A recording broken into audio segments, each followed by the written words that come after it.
filme Ainda Estou Aqui traz pela primeira vez ao Brasil o prêmio de melhor filme internacional.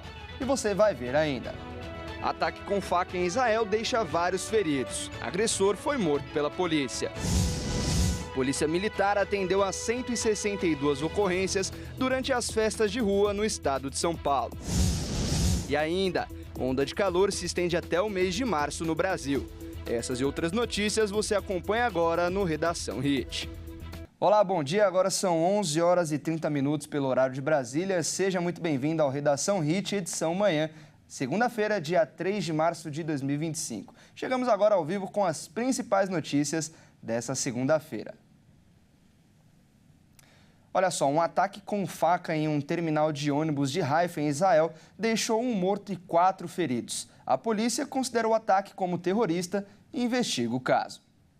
O ataque aconteceu no terminal de ônibus e trens de Hamifratz. Segundo a polícia local, o agressor era um cidadão israelense que havia retornado do exterior em maio. Ele atacou as pessoas com uma faca. Um homem de 70 anos morreu no ataque e outras 4 pessoas ficaram feridas. Um homem e uma mulher de aproximadamente 30 anos e um adolescente de 15 anos estão em estado grave.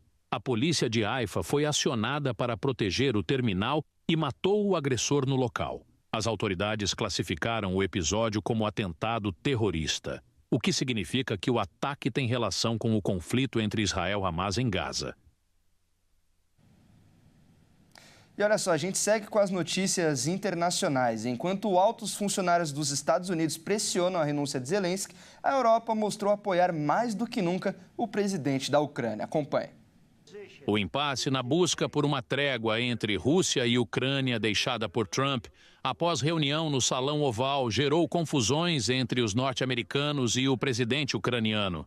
O líder americano busca uma reaproximação com Putin, enquanto o conselheiro Mike Waltz comenta que para uma trégua existir, pode ser necessário a renúncia de Zelensky, alegando que as motivações pessoais e políticas do presidente ucraniano divergem do fim da guerra. Do outro lado, o primeiro-ministro britânico, Keir Starmer, liderou uma reunião de líderes ocidentais em Londres, que contou com Zelensky como convidado de honra. Com os depoimentos americanos sobre o ucraniano e a busca pela trégua, a Europa abraça o presidente da Ucrânia como nunca antes, prometendo uma coalizão de dispostos para armar e defender a Ucrânia. Além de destacar que qualquer paz duradoura precisaria de garantias de segurança dos Estados Unidos, algo que Trump ainda não ofereceu. E a França e o Reino Unido propuseram uma trégua de um mês na Ucrânia. Os líderes europeus realizaram uma cúpula sobre a guerra com a Rússia neste domingo e demonstraram apoio ao presidente Volodymyr Zelensky após a discussão com Donald Trump na Casa Branca. França e Grã-Bretanha propuseram uma trégua de um mês na Ucrânia, no ar, no mar e na infraestrutura energética. A afirmação foi feita pelo presidente francês Emmanuel Macron ao jornal Le Figaro. Antes de uma cúpula sobre a Ucrânia em Londres, o primeiro-ministro britânico Keir Starmer anunciou que a França e a Grã-Bretanha estavam trabalhando em um plano para interromper os conflitos.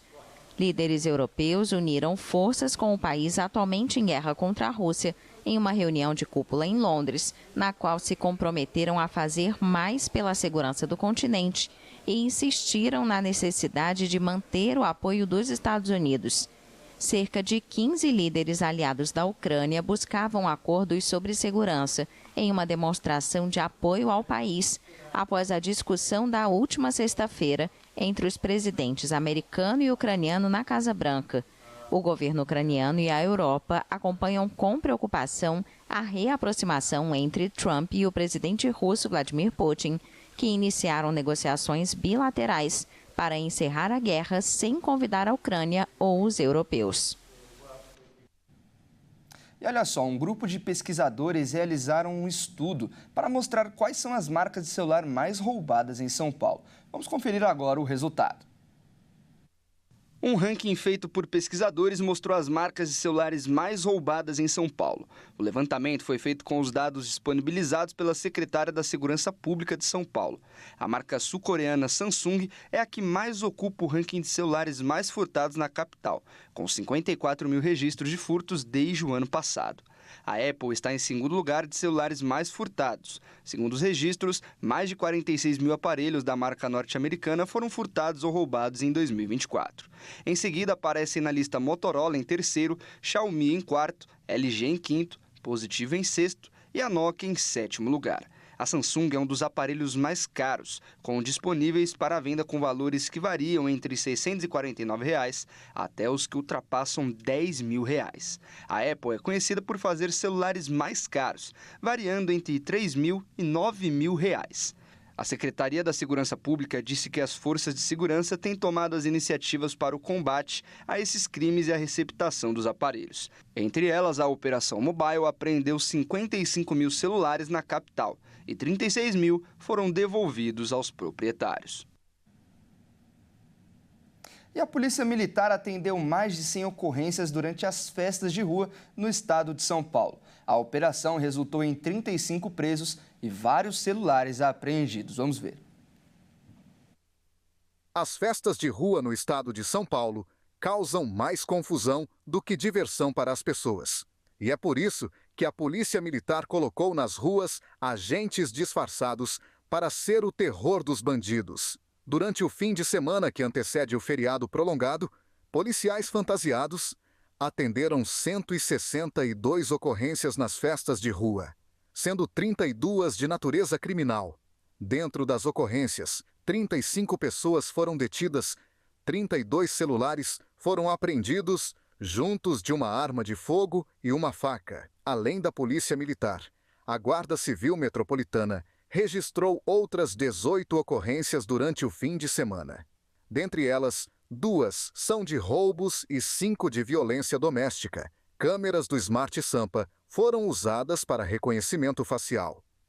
E através delas, 8 pessoas procuradas foram identificadas e detidas, metade delas por não pagar pensão alimentícia. E durante o feriado prolongado, a grande dúvida das pessoas é sobre o horário de funcionamento das agências bancárias. Vamos conferir a programação. Neste feriado prolongado, não haverá atendimento presencial nas agências na segunda e na terça-feira. Boletos com vencimento nessas datas poderão ser pagos no próximo dia útil, ou seja, na quarta-feira. As compensações bancárias também não serão efetivadas nessas datas, incluindo a TED. Já o Pix vai continuar funcionando normalmente. O atendimento será retomado na quarta-feira de cinzas, dia 5, a partir das 12 horas, no horário de Brasília, com encerramento no horário normal de fechamento das agências. Já no caso dos tributos e impostos, caso vençam nos dias em que não há compensação bancária, é necessário que o pagamento seja antecipado para evitar a incidência de juros e multa. E você vai ver a seguir. São Paulo entra em campo hoje pressionado para se classificar à semifinal. E agora na sua tela a vista da cidade de Aracaju, capital de Sergipe. Clima muito quente, marcando 30 graus na região. O Redação Hit volta já já.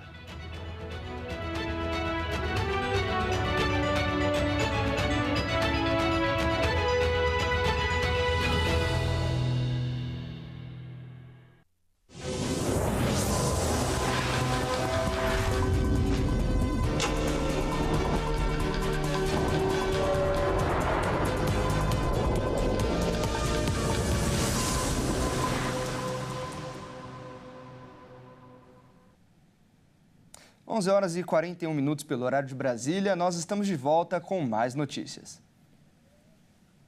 E o Brasil ganhou neste domingo o seu primeiro Oscar pelo filme Ainda Estou Aqui, um drama sobre a repressão durante a ditadura militar que levou o prêmio de melhor filme internacional. And the Oscar goes to I'm Still Here, Brasil! O Brasil ganhou neste domingo seu primeiro Oscar por Ainda Estou Aqui. Dirigido por Walter Salles, o filme venceu uma disputa acirrada contra Emília Pérez, A Garota da Agulha, A Semente do Fruto Sagrado e Flow. thank you first in the name of Brazilian cinema. I'm so honored.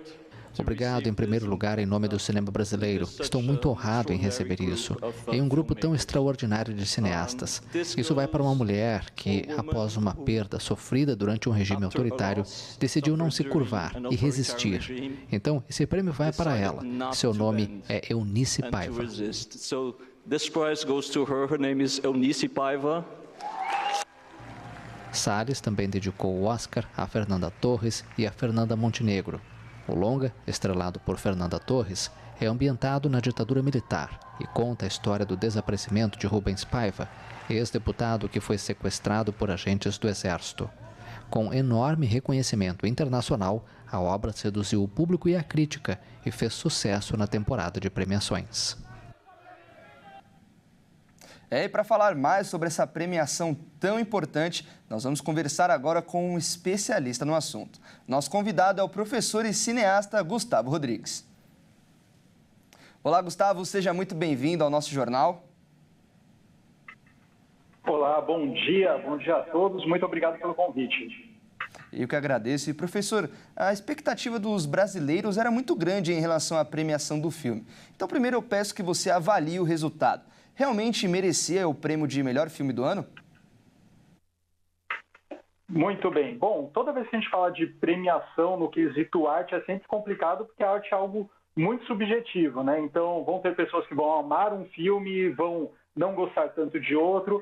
Mas é claro, né? Como brasileiro, como cineasta brasileiro, eu tenho que falar, obviamente, que é muito mais do que merecido, mesmo que a minha opinião seja um pouco enviesada, porém realmente foi um prêmio muito merecido. O Walter Salles, ele é um grandíssimo cineasta, todo mundo conhece ele muito por Central do Brasil, ele tem vários outros filmes maravilhosos, inclusive produções internacionais, ele já produziu filmes fora do Brasil e, enfim, eu acho que foi um prêmio muito merecido, tanto para o Walter Salles quanto para o cinema brasileiro como um todo, que ele merece muito mais reconhecimento, inclusive dos próprios brasileiros. Isso é importante ser dito. Com certeza. E o filme Ainda Estou Aqui já entrou para a história do cinema nacional, obviamente. Então eu peço, na sua opinião de especialista e professor, que você traga para a gente, explique para a gente qual o segredo desse enorme sucesso do filme.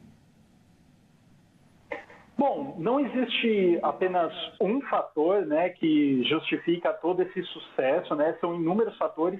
O primeiro, obviamente, é a qualidade em si do filme, tá? Tanto no quesito técnico, né? O Walter Salles juntou uma equipe super gabaritada, ele sempre trabalhou com profissionais técnicos muito gabaritados e também, é claro, o elenco, né?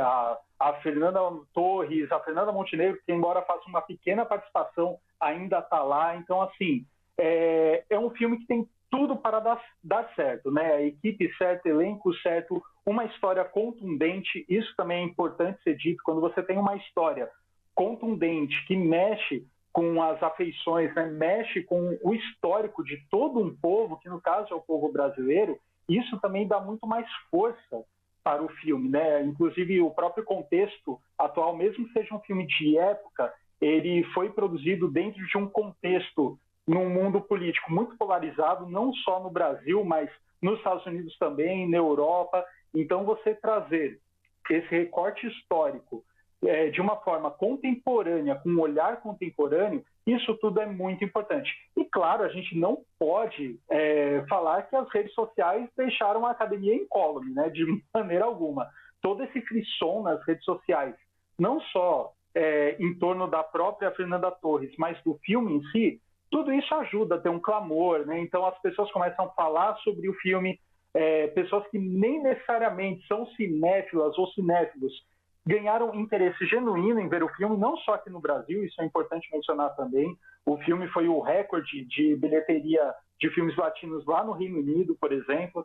Então, isso tudo é muito bacana e faz com que as pessoas olhem o cinema brasileiro de uma forma diferente. Existe um preconceito dos próprios brasileiros com o seu próprio cinema, tá? Isso, é claro, envolve várias outras coisas, né? Questão de distribuição, tal, enfim, que não vale a pena a gente entrar aqui agora, mas é muito bom que os brasileiros e pessoas de outros países vejam a pureza da nossa arte também. E o Walter Salles é um dos nomes mais certeiros para isso, que ele tem um olhar muito sensível, ele tem uma direção muito aguçada, ele tem um conhecimento, um apuro estético incrível, uma acuidade, uma sensibilidade com a narrativa maravilhosa, sem perder o traço brasileiro. Os filmes dele têm um traço brasileiro muito forte. Então, passar essa arte genuinamente brasileira para os outros países é algo incrível. Tá certo, você mencionou muito bem aí os filmes brasileiros, a indústria nacional de cinema. E como o sucesso do Ainda Estou Aqui pode influenciar na produção de filmes no país a partir de agora? Perfeito. Bom, é claro que isso é apenas uma especulação, né? A gente não tem bola de cristal, mas assim, abre portas, tá? Se abrem muitas portas. Por quê? Porque cinema é uma arte cara, né? O menor filme produzido ele já é algo caro. E aqui no Brasil, então, isso é mais complicado, porque você não tem necessariamente uma indústria de cinema aqui no Brasil. Então, produzir um filme é complicado, precisa de financiamento privado, algumas leis de incentivo. Então, tudo isso acaba dificultando um pouco que as produções saiam da maneira como devam sair e no tempo que devem sair. Tem filmes brasileiros que ficam anos na gaveta buscando financiamento para poderem serem finalizados e distribuídos. Agora, quando um filme como Ainda Estou Aqui ganha tamanha repercussão, ainda mais o prêmio de melhor filme estrangeiro, isso fomenta muito com que investidores nacionais e internacionais invistam no nosso cinema. Porque você olha e fala, poxa, esse diretor, esse elenco, esse país produziu esse filme com tamanha qualidade, com tamanha repercussão, então as chances de eu investir meu dinheiro aqui e ter outra produção grandiosa como essa é muito grande. Então, o filme Ainda Estou Aqui ter ganho esse prêmio de melhor filme estrangeiro abre portas e faz com que os olhos desses investidores cresçam um pouco mais. Então, essa chance de financiamento, que é um dos principais contratempos que os cineastas brasileiros enfrentam, já é um contratempo que pode ser um pouco solucionado. Mas é claro, novamente, a gente não tem bola de cristal, é apenas uma torcida, mas que uma porta se abre, isso sem dúvida alguma. Tá certo, professor. Muito bem colocado as suas observações e a sua opinião técnica, que foi tão importante para o nosso público aqui no nosso jornal. Nós acabamos de conversar com o cineasta e professor Gustavo Rodrigues. Gustavo, muito obrigado pela sua participação.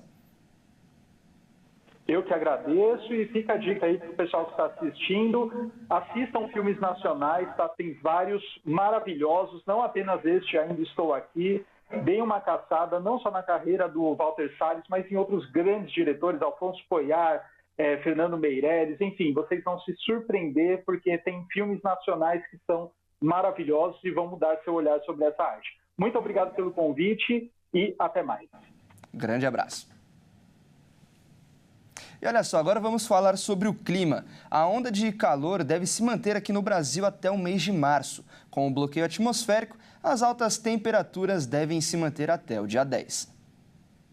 Uma nova onda de calor deve manter as altas temperaturas no Brasil no mês de março. O calor no início da transição do verão para o outono é resultado de um bloqueio atmosférico, que deve ser rompido após o 10º dia do mês. Esta é a 5ª onda de calor neste ano e deve persistir até o dia 5. A previsão é que grandes mudanças na circulação de vento permitam que as frentes frias cheguem ao país durante a 2ª quinzena de março. Se na primeira metade do mês as frentes alcançam apenas o extremo sul do país, atingindo a costa do Rio Grande do Sul, a 2ª quinzena deve levar o clima mais ameno para o sudeste. No entanto, o mês deve terminar com temperaturas dentro e acima da média na maioria das áreas do país.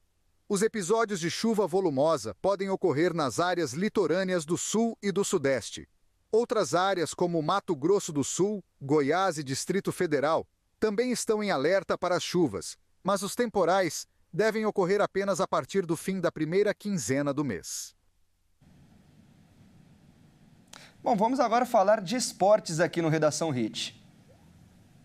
Isso porque o Santos de Neymar, Palmeiras de Estevão e Corinthians de Memphis Depay decidiram a classificação para a semifinal do Campeonato Paulista.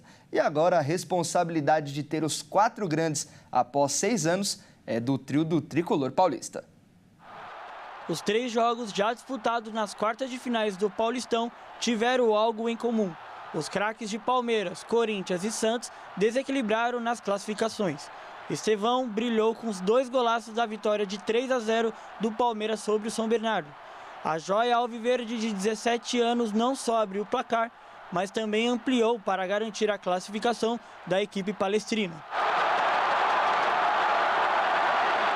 Já Memphis Depay também foi decisivo na vitória do Corinthians contra o Mirassol. O holandês cobrou o escanteio na cabeça de Romero e depois fechou o marcador também de cabeça.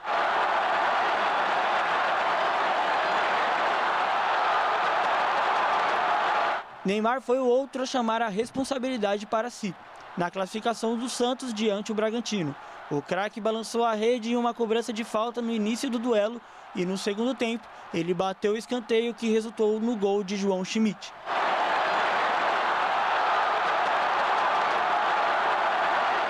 Agora a responsabilidade está com o Tricolor Paulista e seu trio de estrelas, Lucas, Oscar e Caleri, que são os principais nomes do elenco são paulino.